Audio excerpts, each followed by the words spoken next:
अगर तुम class 10th में हो और बोर्ड एग्जाम 2026 में 90% प्लस टारगेट कर रहे हो तो ये वीडियो तुम्हारे लिए, ठीक है। सबसे पहले देखो एक बात मैं क्लियर कर दूँ, लाइक मैंने क्लास 10th ICSE में 97% स्कोर करा है और जो स्ट्रेटेजी मैं बताने वाला हूँ वो मैंने खुद फॉलो की, ठीक है। सो कोई थ्योरी नहीं, no, only and only practical knowledge and my personal experience I will share with you, okay. So देखो सबसे पहले हम लोग क्या करते हैं, अपना NCERT बेस्ड सिलेबस समझते हैं क्लास 10th के हम लोग का साइंस का, ठीक है। अगर तुम लोग CBSE के स्टूडेंट हो तो तुम्हारे लिए बहुत ही हेल्पफुल होना है, ठीक है। देखो जो हम लोग का सिलेबस है हमारा वो 3 पार्ट में हमने क्या क्या है डिवाइड करा है, ठीक है। साइंस का जो हमारा है NCERT के अकॉर्डिंग, तो हमारा एक केमिस्ट्री पार्ट रहेगा, देन फिजिक्स पार्ट और बायो पार्ट, ठीक है। टोटल 3 सेक्शंस हमने क्या किया इसको डिवाइड करा है। फर्स्ट सेक्शन की बात करेंगे हम लोग तो केमिस्ट्री हमारे 4 चैप्टर से टोटल, ठीक है। Chemical reaction equations, acid bases and salt, metals and non metals और carbon and its compounds, these are very important, okay. Chemistry के लिए जस्ट तुम्हारे पास ये 4 चैप्टर्स तुमने अगर अच्छे से पढ़ लिए तुम्हारे अच्छा खासा मार्क्स आ जाएगा। देखो जो मेरी पर्सनल स्ट्रेटजी, तो मैं क्या करता, लाइक रिएक्शंस के लिए सेपरेट कॉपी में मैं प्रैक्टिस करता था। जो भी रिएक्शन है, लाइक टोटल कितने ही रिएक्शन होंगे, ठीक है, जितने ओवरऑल रिएक्शन थे मैंने सारे एक एक करके एक एक रिएक्शंस को मैं प्रैक्टिस करता कॉपी में, ठीक है। और उसके बाद रोज 10 से 15 रिएक्शंस को मैं बार बार रिवाइज करता था, ठीक है।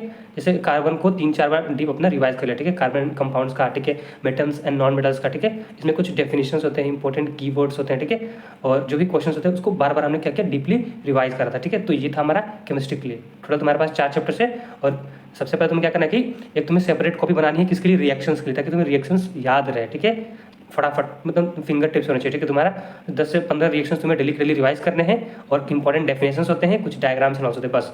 अगर इतना तुमने अच्छे से कर लिया तो तुम्हारा केमिस्ट्री वाला पार्ट एकदम शॉर्टेड है, जस्ट 4 चैप्टर्स तुम्हें करने हैं, ठीक ना। अब आते हैं हम लोग अपने बायोलॉजी पार्ट पे, ठीक है। इसमें टोटल हमारे कितने हैं, 5 चैप्टर्स ओवरऑल है, ठीक है। फर्स्ट हमारा है life process, then control and coordination, then reproduction, heredity and our environment, ठीक है। Our environment one of the most easiest chapter, ठीक है। ये इन्वायरमेंट से रिलेटेड, फिर हम इसको बायो में ही कंसीडर करेंगे, ठीक है। इसके लिए देखो तुम्हें भाई मैं पर्सनली बता दूं, मैं क्या करता था, NCERT एकदम लाइन बाय लाइन, ठीक ना, ठीक है। अगर तुम्हें करना है तो मैं अपनी पर्सनली मैं जो पढ़ता था अपना, तो अगर तुमको क्लास 10 का अगर अच्छे से पढ़ना है, देखो NCERT तुम्हें एकदम लाइन बाय लाइन पढ़नी है।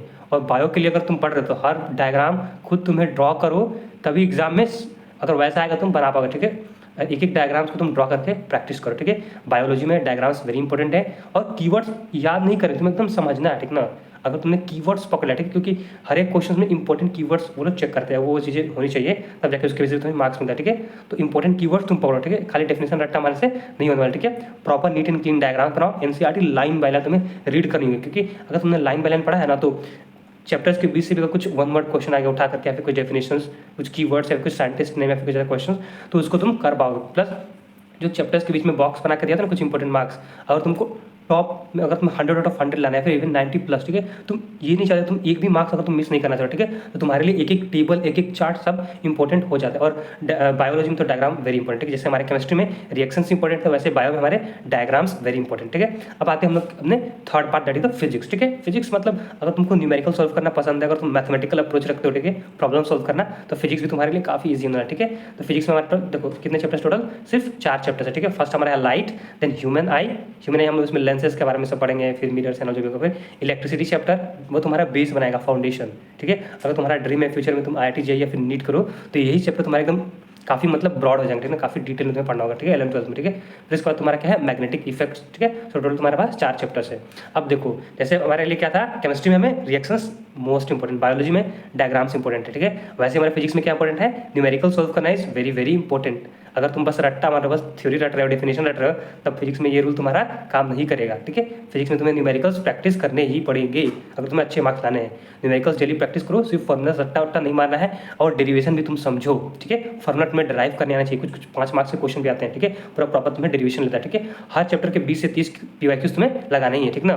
अब देखो मैं पर्सनली मैं बताऊँ, ठीक है, अगर तुम क्लास 10th के स्टूडेंट्स हो 2026 में, ठीक है, अभी तुम 10th क्लास में गए हो, ठीक है, और 2026 में तुम्हारा बोर्ड है, ठीक है, तो उसके देखो NCERT should be your Bible, literally it should be your Bible, no shortcut, ठीक है।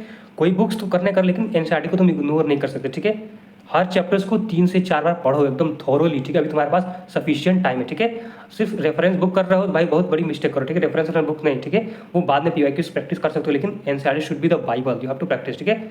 NCERT is most important, line by line you have to practice. Just 12 से 13 चैप्टर्स है भाई, उतना तो कर लो, क्या ये 10th class is not so hard, ठीक ना, तुम नहीं कर, ठीक है। और दूसरा तुम्हारा क्या है, PYQs, these are the game changer, ठीक ना। लास्ट 5 to 10 ईयर्स की तुम्हें क्या करना है, पीवाईक्यूज को सोल्व करना है, ठीक है। कोई भी बुक्स उठा लो, मतलब जो पीवाईक्यूज के हैं, मतलब टॉप जो भी ऑथर्स के हैं, जो भी तुम्हारे पब्लिकेशंस के हैं, उसको लो, टॉप लास्ट 5 to 10 ईयर्स के जो पीवाईक्यूज उसको तुम अच्छे से सोल्व करो। लिटरली एग्जाम में कभी कभी सेम पैटर्न के क्वेश्चन है, कभी कभी एक्जैक्टली रिपीट भी होते हैं क्वेश्चन, ठीक है।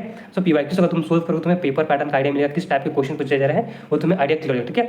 और एक्टिवली तुम्हें रिवाइज करना है। मैं पर्सनली लाइक हर एक चैप्टर्स को 3 से 4 बार मैं पढ़ता था, एक चैप्टर्स को, प्लस प्रॉपर डेली रिवीजन एकदम फिक्स, ठीक है। और संडे को एकदम क्या करना है, फुल रिवीजन करना है जो भी तुम्हें सारा पढ़, ठीक है। ये नहीं क्या कि कभी पढ़ लिया, रिवाइज बाद में करेंगे, बस लेक्चर्स देखे जा रहे हैं। आजकल देखो सबसे बड़ी दिक्कत क्या है स्टूडेंट में, बस बैठ के सो करके बस यूट्यूब पे बस लेक्चर देख रहे हैं। सिर्फ लेक्चर देखने से नहीं होगा, तुम प्रैक्टिस करो, रिएक्शंस याद करो, उसको लिखो, डायग्राम्स बनाओ, न्यूमेरिकल सोल्व करो, पेन चलाओ, तब तो कुछ होगा। बस वीडियो देखने से ऐसा तो नहीं होगा, ठीक है। तो ऐसा नहीं करना, तुम्हें इग्नोर नहीं करना, ठीक है। और उसके बाद राइटिंग प्रैक्टिस तो तुम्हें बना के रखनी, writing practice is very very important, ठीक है। प्रॉपर हेडिंग की तुम्हें फिर अंडरलाइन करने, जो इंपॉर्टेंट कीवर्ड्स है उसको अंडरलाइन करना है। जब वो जो एग्जामिनर तुम्हारा कॉपी चेक करेगा तो वो कीवर्ड्स तुम लोग का मतलब फोकस जाएगा, मतलब ये इंपॉर्टेंट चीज तुमने मेंशन करा होगा तो ऑटोमेटिकली तुमको मार्क्स मिलेगा। फिर डायग्राम नीट एंड क्लीन होनी चाहिए, आर्टिस्ट में नहीं बनना, लेकिन नीट एंड क्लीन, और लेवलिंग शुड बी प्रॉपर, ठीक है। अगर तुमने प्रॉपर लेवल करा है, ठीक है, तब तुम्हें अच्छा मार्क्स मतलब मिलेगा, ठीक है। यहीं पे तुम्हें वो डिफरेंस बनता है, लाइक तुम 85% से 95% पे जंप कर जाओगे, तुम अच्छे से तुमने नीट एंड क्लीन प्रेजेंट किया, ठीक है। और सबसे इंपॉर्टेंट देखो, मिस्टेक जो कॉपी में क्या करते हैं कि हर गलत क्वेश्चन को एक प्रॉपर नोटबुक में लिखो, मार्क करो कि ये क्वेश्चन तुमने गलत किया, क्योंकि एग्जाम से पहले वही सब तो तुम्हें रिवाइज करना है जो तुम्हारी गलतियां है, ताकि सेम मिस्टेक्स तुम बार बार रिपीट ना करो, ठीक है। और देखो, you have to be consistent, you have to be dedicated, you have to be discipline, ठीक है। डेली 4 से 5 घंटा, मैं पर्सनली उतना ही पड़ता, ज़्यादा ही, कोई बोलता है 10-20 घंटा, उतना कुछ नहीं करना है। 4 to 5 आवर्स तुम डेली अपना दो डेडिकेटेड वे में, ठीक है। उतना पढ़ोगे, ठीक है। ब्रेक लेकर के पढ़ो, 10 घंटे पढ़ने से कुछ उतना होने वाला नहीं हो, उससे बेटर है 4 घंटे पढ़ो, लेकिन तुम डेली पढ़ो, कंसिस्टेंसी के साथ पढ़ो, ठीक है ना, डिसिप्लिन उतना तुम्हें नहीं करना, ठीक है।